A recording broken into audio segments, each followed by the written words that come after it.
Assalamualaikum warahmatullahi wabarakatuh. Perkenalkan, nama saya Muhammad Fakih Lubis, NIM J1B12003, Program Studi Teknik Pertanian, Fakultas Pertanian, tahun ajaran 2020-2021. Baiklah, di sini saya akan mempresentasikan tentang karakter religius mahasiswa dalam kegiatan dan kehidupan sehari-hari. Baiklah, di sini saya akan menjelaskan tentang pengertian karakter. Karakter adalah seperangkat sifat yang selalu dikagumi sebagai tanda-tanda kebaikan, kebijakan, dan kematangan moral seseorang. Secara etimologi, istilah karakter berasal dari bahasa Latin yang berarti watak, tabiat, sifat, kewajiban, budi pekerti, kepribadian, dan akhlak. Dengan terbentuknya karakter seseorang, berikut unsur-unsur yang nantinya akan menunjukkan bagaimana karakter seseorang tersebut. Baiklah, yang pertama adalah emosi. Emosi adalah gejala dinamis dalam situasi yang dirasakan manusia, yang disertai efek pada kesadaran dan perilaku. Dan ini juga merupakan proses fisiologi. Emosi identik dengan perasaan yang kuat. 2. Kepercayaan adalah sikap di mana kita menjunjung tinggi suatu keyakinan yang dianggap benar dan mengikuti sesuatu tersebut karena bernilai kebaikan dan kebenaran serta dianggap baik dan benar oleh orang banyak. Yang ketiga adalah sikap. Sikap adalah pernyataan evaluatif terhadap objek, orang, ataupun peristiwa. Hal ini mencerminkan perasaan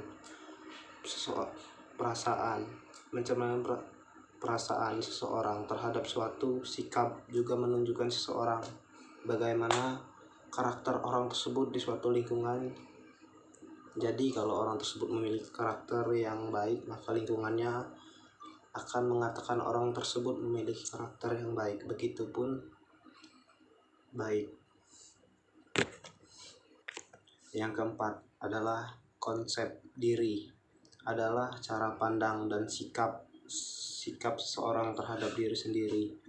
Konsep diri merupakan inti dari kepribadian seseorang dan sangat berperan dalam menentukan dan mengarahkan perkembangan kepribadian serta perilaku seseorang dalam lingkungan. B. Tentang ciri-ciri orang baik dan ciri-ciri orang buruk. Yang pertama, 1. Baik. Baik adalah seseorang yang mengorbankan segala sesuatu yang ia miliki untuk kepentingan orang banyak. Baiklah, yang kedua adalah penyayang. Penyayang memiliki dua arti. Penyayang berasal dari kata dasar sayang. Penyayang kedua adalah jujur. Jujur atau kejujuran. Jujur adalah suatu kemutlakan. Jujur dan kejujuran tercermin pada bahasa kata, gerak tubuh, raut wajah, tatapan mata, bahkan tidak mudah marah, kasar dan membenci, maupun membaca situasi dan peka tentang apa yang harus dilakukan. 3. Selalu memberi nasihat dan solusi yang cerdas. Menjadi kiblat atau andalan, tujuan atau tempat pertama ketika teman, keluarga, bahkan orang lain membutuhkan nasihat ataupun solusi.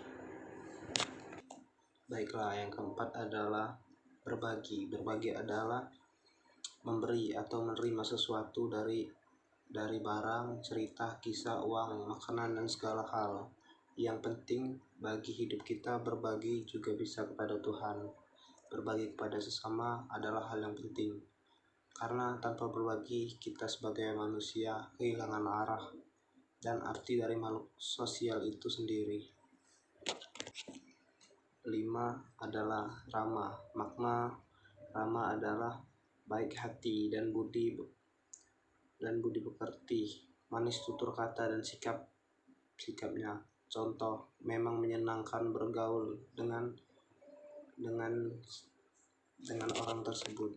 Biasanya sifat ramah, sifat masyarakat yang akrab dengan pergaulan seperti suka senyum, sopan, serta hormat kepada yang lebih tua dalam berkomunikasi, ringan tangan, suka menyapa, suka membantu tanpa pamrih, dan lainnya sebagai yang dilakukan dengan ketulusan dan berprasangka baik terhadap orang lain, baik yang sudah dilakukan.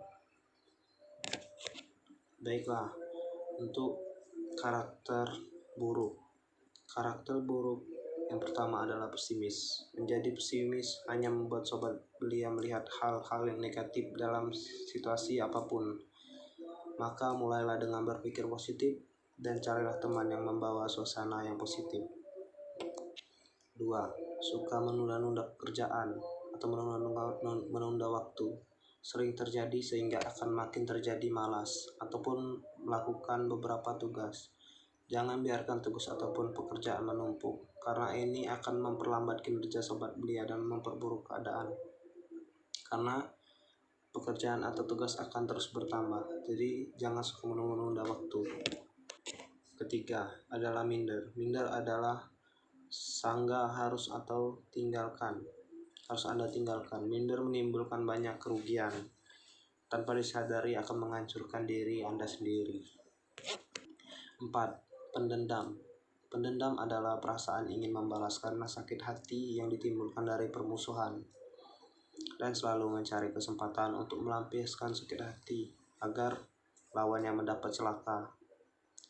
Barulah ia merasa puas. Seringkali orang sukses bilang bahwa kesuksesan didapat dari rasa dendam, namun tak akan bertahan lama. Sifat pendendam hanya akan membawa masalah. Yang kelima adalah penyindir. Sifat penyindir menyebab banyak hal yang terjadi, tersaingi, tidak memiliki teman, dan lainnya. Sifat manusia penyindir juga cukup sulit untuk bisa bekerja secara tim atau bekerja sama. Baiklah, di sini saya akan menjelaskan bagaimana menjadi insan yang berkarakter. Menjadi insan yang berkarakter adalah dengan cara meningkatkan kualitas hidup manusia melalui peningkatan kualitas pendidikan, meningkatkan produktivitas rakyat dan daya saing di pasar internasional sehingga bangsa Indonesia bisa maju dan bangkit bersama bangsa-bangsa Asia lainnya. Setelah itu, melakukan revolusi karakter bangsa dan memperteguh kebenekaan dan kebijakan restorasi sosial Indonesia. Kebijakan yang melaporkan kebenekaan dan menciptakan ruang dialog antara warga secara keseimbangan.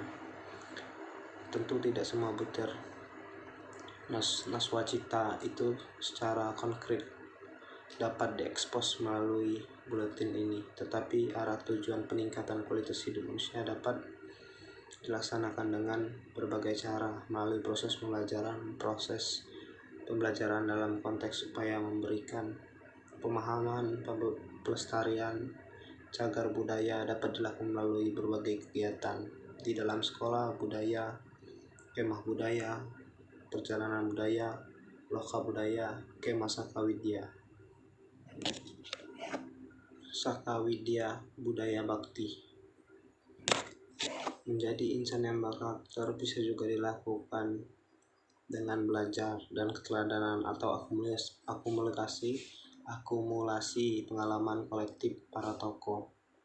Dalam hal ini, yang pernah mengabdikan diri di wilayah pelestarian cagar budaya antara lain Tony Sam, Douglas Mambo, Wahyu Astuti, Yudi Ruyani, Soeharto, dan Slamet. Mereka beberapa dekade yang mengabdikan diri di cagar budaya. Apa yang baik dapat kita jadikan patokan, dan bahkan kemungkinan kita tambah dengan berbagai sentuhan kreativitas dan inovasi. Kita semua mampu membuktikannya bahwa tidak ada gunanya jika kita menjadi insan cerdas tanpa karakter. Itulah tadi penjelasan tentang bagaimana menjadi insan. Jadi baiklah, tadi adalah yang saya jelaskan adalah mengenai tentang insan berkarakter. Dan selanjutnya saya akan menjelaskan tentang karakter religius dan Qur'ani. Nilai religius adalah nilai-nilai kehidupan yang mencerminkan tumbuhan kembangnya kehidupan beragama yang terdiri dari 3 unsur pokok, yaitu akidah, ibadah, dan akhlak, yang menjadi pedoman perilaku yang sesuai dengan aturan-aturan ilahi. Untuk mencapai kesejahteraan serta kebahagiaan hidup di dunia dan akhirat, integrasi karakter sangat penting untuk membentuk karakter religius melalui tafsir Quran. Faktor pendukung di dalam membentuk karakter selaras dengan ayat Quran surat Fatir 29-30, di mana karakter religius dan insani adalah generasi muda yang mempelajari